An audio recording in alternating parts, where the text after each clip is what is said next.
enfin Papa Chéri à répondre. Sa réponse est quand même triste. Jésus a payé les prix pour le péché, le maladie, la honte, le blessure, douleur, honte, haine, orgueil, erreur du passé, rejet, solitude, esclavage du péché et mort spirituelle. Montant à payer 0, à rendre 0, sous-total 0, total 0. À Pessibiso versé à Romains 6, 23. Papa Chéri, c'est des choses. Mais n'a pas autocommis. Prends vite ton téléphone, appelle Brunette, débloque-la d'abord et puis tu l'appelles. Parce que c'est maman batbaye bana mitaka là. Hier muta baby Sylvie na bandana âge 11 ans. Abandé ko tianga ba misapi. Zambo te sika zali ayebi parce que muta zali komemanga pas président. Ba oko sa répétition zali ba zwinga toke kuna. Wana président à l'époque ya foot na booking. Na chambre président Zambo ta kotsanga na chambre président bandini ko tianga misapi ti. Elle comme à 13 ans. Dans le rôle deuxième âge à 13 ans il y a président et si ka président Jibin Penazali ayebi makambo papa saki lutunga ayaka kozwanga ena c'est presque na mona ba périodité parce que ba suli kambezali na yebisa ka Zambo tana bombela mama abiso ndenge président Jiba za ko yebisa ngai azo yebisa ngande nywana parce que ena yako yebisa président ke na mona ba périodité ndenge na régler ki na mona sona régler te parce que tout na ngai o régler na yebisete na réglé na yebisé na réglé le président JB atindi chauffeur ne papa saki lutunga bayi bazunga na mutuka na mboba manga na hôpital kokoma komisanga na hôpital ba betanga tonga na lali après maman na mona ko moloba loba na ko moloba loba ko anesthésie na la mukabwe na moni cantine ya makila papa Chéri le 5e âge à 13 ans 2 fois Argentine puis na wana boti na 3e mois na ndeye ko botama na sima maman biso ayebaka te na comme déjà des vergers ayoti ya zemi ya chantilly baby Sylvie na maman Denise kota likambo na la famille pauvre mutako sunga ngaza te ah ouais ma Denise kota likambo to velinga solution na makasi te na kolobela ngai mutako lobela ngaza te na ekoluka ya Sandralina ma Denise sa mama osape na bana basi kota likambo na ngai nazala mutu akolandela ngai likambo te nazo souffrir na patiente bana 7 ans nazela prise asunganga mais ti lelo prise ayembanga na telefone te lelo komomona nga lokwa salite moko boye akotala ngo susu te mais ye mutu abebi Sylvie na abandana âge 11 ans abandaki kotianga ba misapi Zambo te sika zali ayebi parce que mutu azali komemanga pas président aza mama mwana yo Soro landaka bat baso yo Papa Chéri ba osalelo te bazo induire une erreur. Brunette, l'internet a une pression positive, oui, mais ne résout pas de problème. Parce que quand je pense à l'histoire de Peniel et comment est-ce que ça a fini sur la toile, comment est-ce qu'elle en est sortie, waouh. Réfléchis 2 fois parce que moi on en a 4. Papa Chéri, Lucas Solution. Bafan à Papa Chéri, au lieu de venir vous acharner sur Brunette, beauté a plutôt star na bino à conserver et à préserver l'image. Ce non a sincère non Papa Chéri na Brunette na pototé. A son bel ou pas. A PC business. Pour ceux qui a Brunette une fois na poto, ba détracteur à Papa Chéri, ba se servir quand na ba vidéo oyo. Ba photo nyonso ala uniforme. Wana saboté un mineur ok classe. Ba vidéo o ba kine ko tika ye age monana. Te Papa Chéri okoya oza cloué. Papa Chéri so bengi no Brunette. A ozo peka courage on le kalo ba botika no Papa Chéri bengi nga to arranger. Après toi ça papa moi nanga. Bobo sanate que c'est la vie de l'enfant qui est mise en jeu. Papa Chéri. Bible est là oyo présenté biso elobi celui qui avoue ses péchés et le délaisse, c'est celui-là qui obtient miséricorde. Peu importe ma bé, et c'est commis, mais boulka solution. Maman Agnès, interpellez-moi na yo. Parce que boye bête que makambo les a tournure yo. Bo éviter tout comme musika. Pour l'église à pasteur Kasba Ozela, baliba mon la justice. Le pasteur Kas a croupir na prison, bah mon appel justice papa chéri. C'est quand même horrible. Mais Zambro tayo ebi qu'en a 2012 au Betali solo, au bac et Brunette a 12 ans.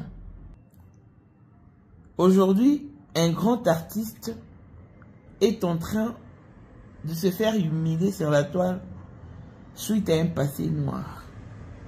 Qui en est l'auteur lui-même.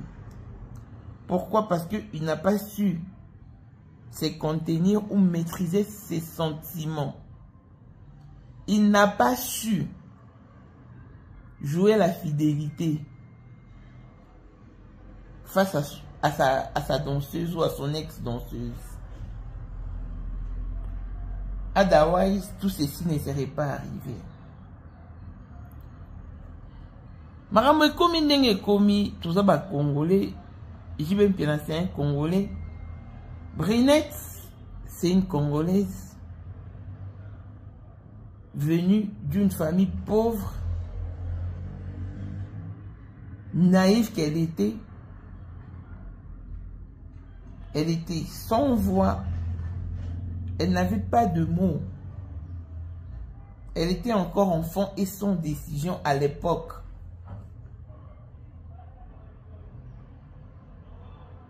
Déjà,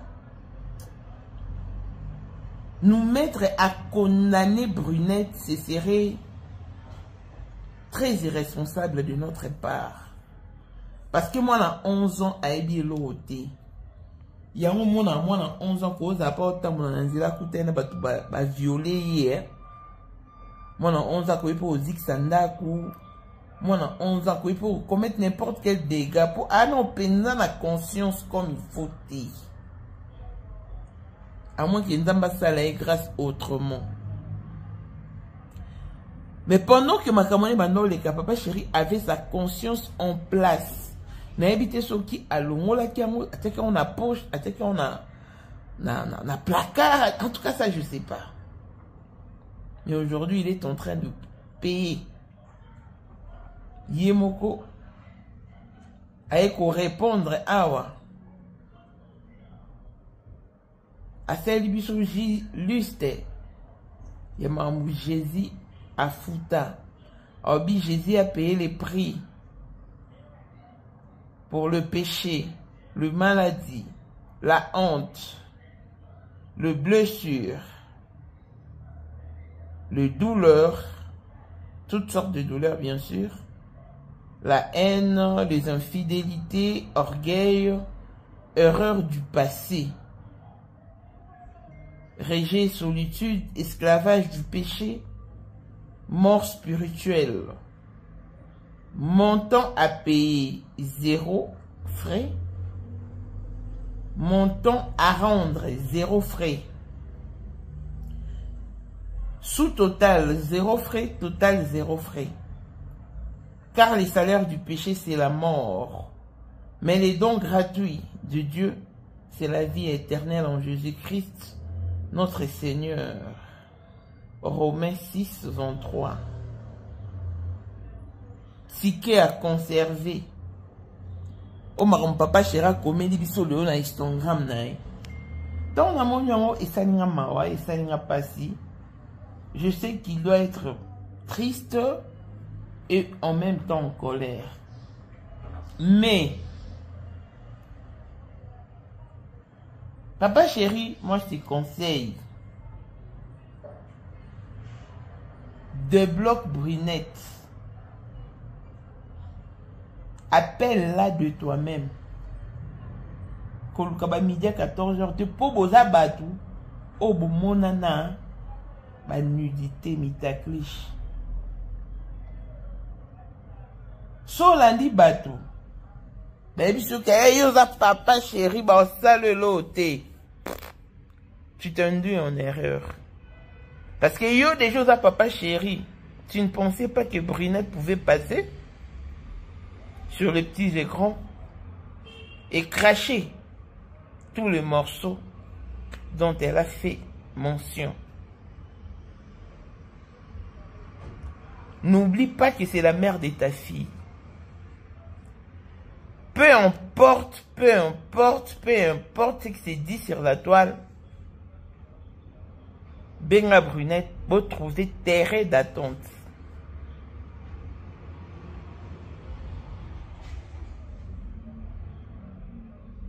Vandisae. Maman est commis boeka pour na non tenu. Il y a ma promesse. Si tu avais tenu à tes promesses, tu avais réalisé tes promesses, tout ceci ne serait pas arrivé.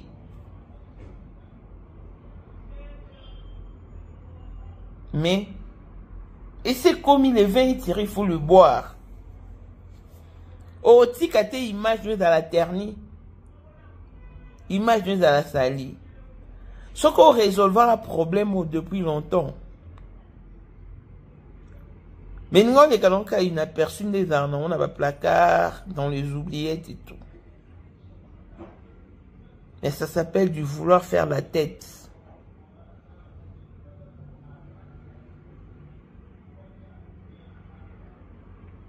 Peu importe le moyen, les circonstances, Moutaza victime dans Makambo et à Brunette. Papa Chéroza qui est moi en pied. Elle était vraiment naïve et inconsciente. Olaki si nyonso, whisky, boîte, hôtel,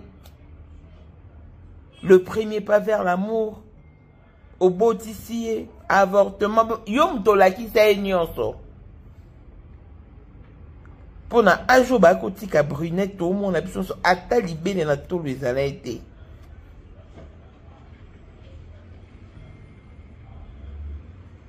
Mais, oui, c'est salami, c'est salami. Oui, c'est commis, et c'est commis. Moi, on en a 4. Ma boutique, elle est éternellement dans Internet. Moi, on a retrouvé ma image au plus tard. Et je suis même sûre et certaine qu'au monde, ma isolé. Papa chéri, Benga Brunette. Orobando lela na ba statue. Okoki ko banda ko lela na ba statue. Notamment ce papa chéri teni na ba statue nelelo. Et puis sous solution T. C'est qu'il faut passer à l'acte pour m'embrouiller ici là. So tomboli téléphone ou bengi mwana suka. Yé moko le kanate fa bate papa chéri a bengenga. To bongisi. Mais conseil nga na peso kotinda no na potote. Oro luka. Au sommet de lupang na kin parce que lupang c'est rien. Au PCMO, on a sa business. Bah, avocat, bah, vandi mokili moni. Parce que soit à quel point on a des membres commis boui, ça sera un grand danger pour papa chéri. Bah, détracteur, ne soit papa chéri, bah, ça qui est porté plainte. Parce que moi, on en a 4. Preuve tangible et en moi. Avant la photo, autant ou botaki, tout en étant mineur. Ah ok, classe. En uniforme. Bilo wana su nyo so ba réunir en écho et sa papa chéri. D'où Malamo a un problème na mboka na ondo za problème na Congo boy. Eh, c'est encore mieux. Ça vous en a problème à l'international, à l'étranger. Boyang. Lucas solution à l'amiable. Ah maman moi na yo. Bouvanda banda kumoko ya malebele. Abotola yo mwana yo mwana. Ana 9 ans. C'est pas peu de choses. Encore une fois de plus, je répète qu'on en a battuté. Ça là au homme intérieur et bisayo. Ça là, on les a bien pour naïo. et esungayo.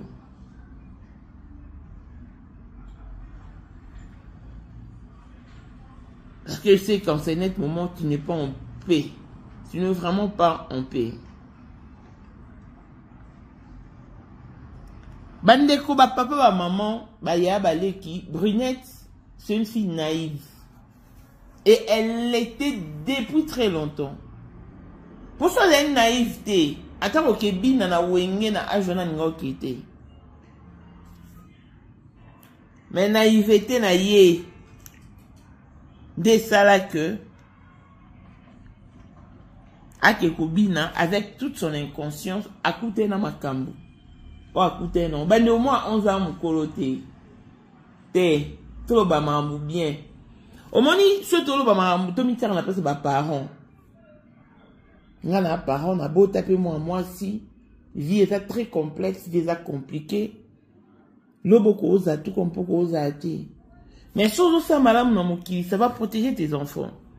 Chose ça malam tes enfants seront exposés. Ton dit maintenant qu'il y a eu abus. Ata soki Brunette a oko sa âge. Mais na âge au biso to mona. Ba ya otika Brunette. Et Brunette on a ndé. A comment moi si à papa chéri babotine, c'est de l'abus. Zambrota azaka na bar na asara bar ezaka en face ya immeuble mubu ya baluba.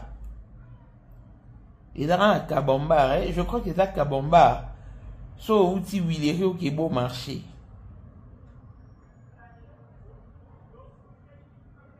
Na 2012 di solo na obeta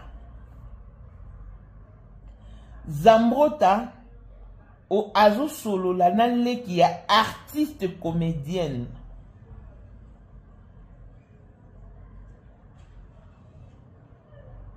ndeko nanle qui artiste comédienne akendaki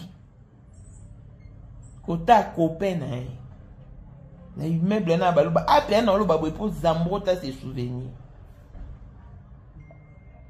tamba va na immeuble na bango ABC copine na to katisa na ngambu ba katisi na ngambu on pese ba katisi na bar na terrasse ya Zambrota ABC oyebi Zambrota e patali Zambrota na mona kika na TV. Bah, je la présenter puis Zambrota c'est au copine nanga. Bah bandi déjà au mela. Garçon a eu coup de fil à bête vite fait na ville. Alinga qui na copine mais c'est comme so bandu même sanga tikalanga na oya. Il pas bi c'est bon. Zambrota batika na fille na bandu so la kake. Ayebi ngai nazale qui est artiste et comédien tel. Yobi bona yana yo mais wana mutu ya Bibi Secret. Ah tozala na c'est bon. À partir de ma solo bandi. Les qui artiste et comédien na tunye et bongo. Moi nana muke pena ninga bina rabongo kitoko te. Ya bi moi nana très impoli, insolent tabanga batute. On me ramenait ça nous en 2012.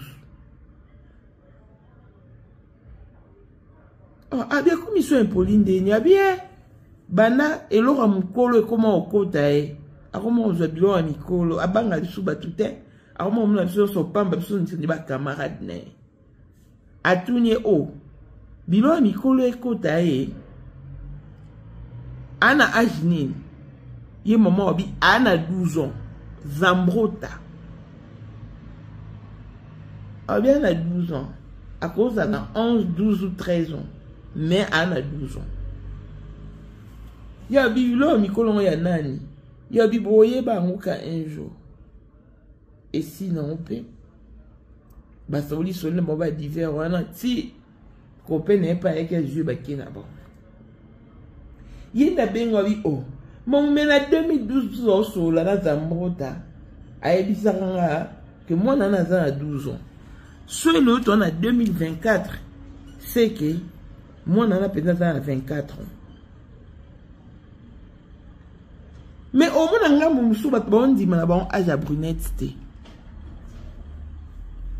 Peu importe, et c'est commis. Pour moi, la solina ange. Grande sœur, il y a brunette, ou les émission grosse mouni. À lobby, à l'époque, l'émission va faire en 2017. Brunette Adara na 19 ans. A évité ce frou sa caméra, mais lobby, ça a 22, c'est une erreur.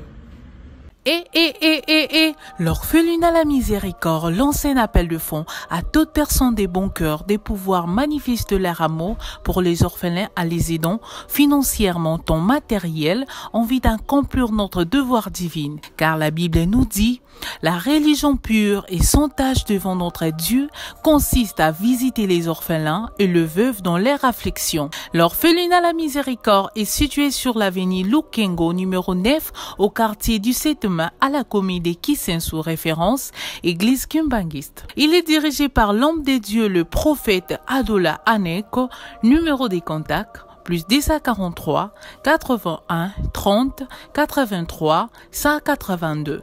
Nous attendons votre aide partout dans le monde. Que Dieu vous bénisse.